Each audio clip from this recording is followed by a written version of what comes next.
So now let's see how we can remove cookies and cache files inside of Microsoft Edge.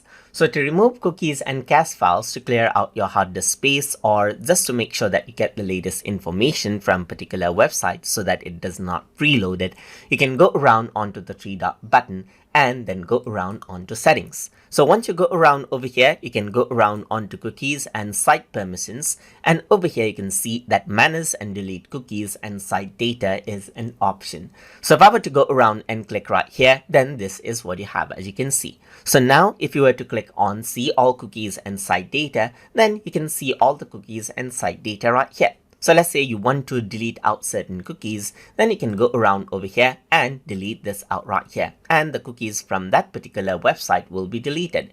You can also see cookies right here just like this from Bing right here. And you can go around and delete out it from the subcategory as well, just like this.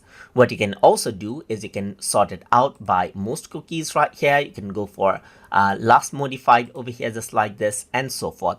Or you can go around and search for a particular cookie right here just like this and delete it out as well. So apart from that, you can also go around and click on remove all, and then you can remove all site data over here just like this as well. So that is how you can remove cookies and cache files inside of Microsoft Edge. So hope you guys learned something as always.